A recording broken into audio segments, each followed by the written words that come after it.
ಒಂದು ಕಾಲದಲ್ಲಿ power star Pavan Kalyan ಅವರ ಸಿನಿಮಾಗಳು ಅಂದ್ರೆ ಸಿಕ್ಕಾಪಟ್ಟೆ ಕ್ರೇಜ್ ಇರ್ತಿತ್ತು. ಆದ್ರೆ ಇತ್ತೀಚಿನ ದಿನಗಳಲ್ಲಿ ಇವರ ಸಿನಿಮಾಗಳು ನೋಡ್ತಿದ್ರೆ ಥಿಯೇಟರ್ ನಿಂದ ಎದ್ದು ಬರ್ಬೇಕು ಅನ್ಸುತ್ತೆ. ಸುಜಿತ್ ಅವರು ಡೈರೆಕ್ಷನ್ ಮಾಡಿದ ಈ ಓಜಿ ಸಿನಿಮಾ ನೋಡಿದ ಮೇಲೆ ನನಗೆ ಅನಿಸಿದ್ದು ಏನಪ್ಪಾ ಅಂದ್ರೆ ಈ ಓಜಿ ಸಿನಿಮಾದ ಡೈರೆಕ್ಟರ್ ಪವನ್ ಕಲ್ಯಾಣ್ ಅವರಿಗೆ ಬಿಲ್ಡಪ್ ಎಲಿವೇಶನ್ ಗಳು ಕೊಡ್ಬೇಕು ಅಂತ ಈ ಸಿನಿಮಾದ ಕಥೆನ ಡಿಸೈನ್ ಮಾಡಿದ್ದಾರೆ. ಮತ್ತೆ ವಿಂಟೇಜ್ ಪವನ್ ಕಲ್ಯಾಣ್ ಅವರನ್ನು ತೋರಿಸಬೇಕು ಎಂಬ ಹಠಕ್ಕೆ ಬಿದ್ದು ಓಜಿನ ಕ್ಯಾಬೇಜ್ ಮಾಡಿಬಿಟ್ಟಿದ್ದಾರೆ. ಪ್ರತಿ 10 ನಿಮಿಷಕ್ಕೆ ಒಂದ್ಸಲ ಬಿಲ್ಡಪ್ ಎಲಿವೇಶನ್ ಗಳು. ಪವನ್ ಕಲ್ಯಾಣ್ ಅವರಿಗೆ ಈ ರೇಂಜ್ ಗೆ ಬಿಲ್ಡಪ್ ಕೊಟ್ಟಿದ್ದಾರೆ ಅಂದ್ರೆ ಈ ಸಿನಿಮಾಗೆ ಬಿಗ್ಗೆಸ್ಟ್ ಮೈನಸ್ ಪಾಯಿಂಟ್ ಏನಪ್ಪಾ ಅಂದ್ರೆ ಈ ಬಿಲ್ಡಪ್.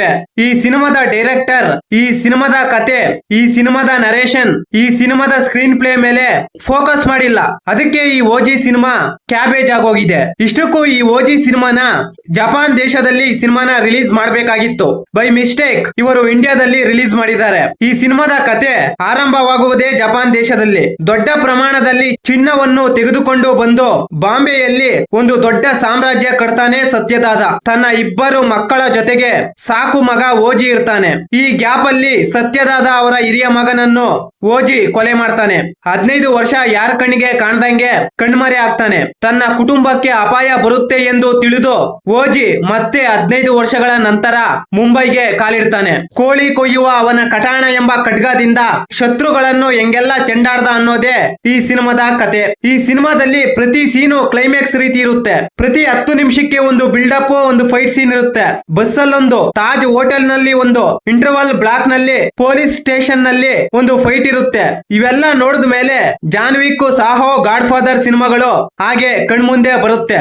ರೀಕ್ರಿಯೇಷನ್, ರೀಕಾಪಿ ಅಂತಾನೆ ಹೇಳ್ಬಹುದು. ಫಸ್ಟ್ ಹಾಫ್ ನಿದ್ದೆ ಬರುತ್ತೆ, ಸೆಕೆಂಡ್ ಹಾಫ್ ಎದ್ದು ಬರ್ಬೇಕು ಅನ್ಸುತ್ತೆ. ಆ ರೀತಿ ಇರುತ್ತೆ ಈ ಸಿನಿಮಾ. ಟೆಕ್ನಿಕಲಿ ವೈಸ್ ಈ ಸಿನಿಮಾ ಚೆನ್ನಾಗಿರುತ್ತೆ. ತಮನ್ ಅವರ ಬಿಜಿಎಂ ಈ ಸಿನಿಮಾದ ಹೈಲೈಟ್. ಅತಿಯಾದ ಎಲಿವೇಶನ್ ಬಿಲ್ಡಪ್ ಗಳಿಂದ ಈ ಸಿನಿಮಾ ಪಾವ್ ಬಜ್ಜಿ ಆಗೋಗಿದೆ. ಫಸ್ಟ್ ಹಾಫ್ ನಲ್ಲಿ 20 ನಿಮಿಷ ಮಾತ್ರ ಪವನ್ ಕಲ್ಯಾಣ್ ಅವರು ಇರ್ತಾರೆ. ಸುಮ್ನೆ ಇರ್ತಾರೆ ಅಷ್ಟೇ. ಯಾವುದೇ ಕಾನ್ವರ್ಜೇಷನ್ ಡೈಲಾಗ್ಗಳು ಇರಲ್ಲ. ಕಡಿಮೆ ಕಾನ್ವರ್ಜೇಷನ್ ಡೈಲಾಗ್ ಇರುತ್ತೆ. ಒಟ್ಟಾರೆಯಾಗಿ ಓಜಿ ಹೇಗಿದೆ ಅಂದ್ರೆ ಇದೊಂದು ಬಿಲ್ಡಪ್ ಸಿನಿಮಾ ಅಂತಾನೆ ಹೇಳ್ಬಹುದು. ಇದೊಂದು ಪವನ್ ಕಲ್ಯಾಣ್ ಅವರಿಗೆ ಮಾಡಿರುವ ಬಿಲ್ಡಪ್ ಸಿನಿಮಾ ಅಂತಾನೆ ಹೇಳ್ಬಹುದು. ಈ ಮಾಹಿತಿ ನಿಮಗೆ ಇಷ್ಟವಾಗಿದ್ದರೆ ಶಿವರಾಜ್ ಇನ್ಫೋ ಯೂಟ್ಯೂಬ್ ಚಾನಲ್ಗೆ ಸಬ್ಸ್ಕ್ರೈಬ್ ಮಾಡಿ, ಸಪೋರ್ಟ್ ಮಾಡಿ. Thank you for watching. ಧನ್ಯವಾದಗಳು.